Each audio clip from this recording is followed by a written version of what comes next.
What's up, everybody? I'm the Layman, and it's that time of the week where I analyze and summarize the new RWBY episode. And I enjoyed episode 7. Like, I'm not gonna lie, it was, compared to the others, it was super low key, but I still enjoyed it anyways. There's actually a really big thing to cover, but I'll get to that in the summary. So the episode opens basically with, back at the RWBY pad at Haven. I'm just calling it that now. Shout out to the RWBY, by the way. If they ever watch these, I love RWBY so much.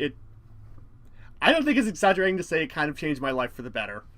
But sappy stuff aside, yeah, we see the gang like just sitting down, like eating, actually having fun. Yang actually having fun again for once, which is super refreshing.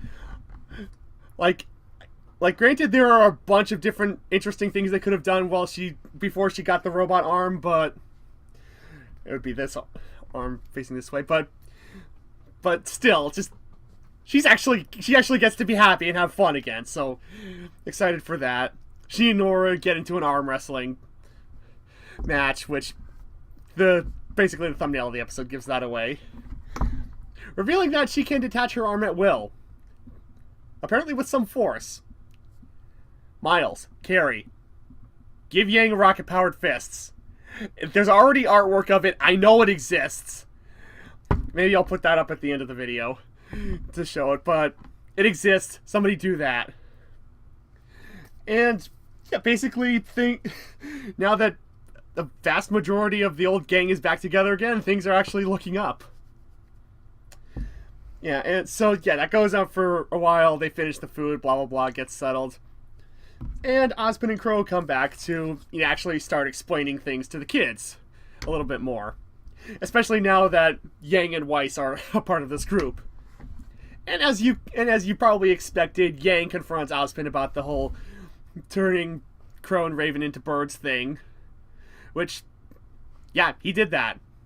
No one's denying he did that.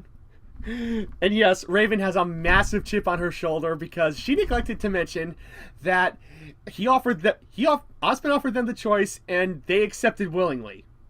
There was no coercion involved. At least as far as I could tell from that explanation that he gave. So, called it, basically. And through that, we basically confirm what everybody and their mother figured out all the way back when a certain episode of World of Remnant was released. Yeah, Ozpin's the wizard, basically. Basically, out and out says it, for all intents and purposes. And yes, we all figured that out already. Even before that World of Remnant, just people definitely suspected, and we all basically knew after that. And yeah, he's actually, and the whole turning the Brayman twins into birds, that's actually him at significantly reduced power, as opposed to when he, full on created the maidens way back when. So that'll be interesting to see how Ozpin holds up going forward. And yeah, they do the whole, if anybody wants to leave now, we won't blame you. Go ahead. And obviously nobody does, because where would we be without this cast? And that's basically everything that happened in that chunk, at least the super important stuff.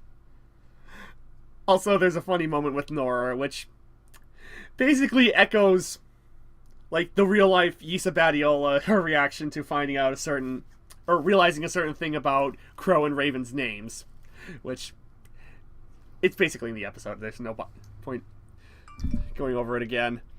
And then we cut back to Raven's bandit camp, rather the outside. Scuzzball McDingus is standing guard out in the front, which he is my new butt monkey. I love him. But yeah, he's standing out there, and who should come traipsing down the road than Cinder and company? That being Cinder, Mercury, and Emerald. And Dr. Watts, actually, surprisingly enough. I don't know why he's there, but I'm sure we'll see the repercussions of that soon enough. And it's basically implied that Cinder sends Emerald to go kick his butt, and that's where the episode ends. So, fact we already knew from forever ago. Also, yeah, this is the shortest episode of this season to date. But that's not relevant to anything. But we all knew Ozpin was the wizard. He's based off of the Wizard of Oz. The writing was kind of on the wall. It's not really all that surprising. Satisfying to confirm, but not surprising. And yeah, it makes me. And again, there hasn't been any more World of Remnant episodes yet, which I'm kind of disappointed because I actually like those. Again, I like learning about the world. And it helps, and as somebody who writes fan fiction, those are details that are kind of important to know.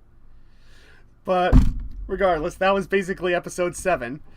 So hopefully we'll get another proper episode next week. Although if it's a World of Remnant, I wouldn't complain. It's still more content either way. One's just slightly more digestible than the others. Now I actually have to start thinking of post-Volume 3 fanfic stories to write. And I think about it. Because now I'm starting to get a hang of how things are working now in this new paradigm. So, look forward to more from that from me in the future. You can find the link to my body of work in the description. But regardless, hope everybody has a nice week, and I will see you back next week for the next episode.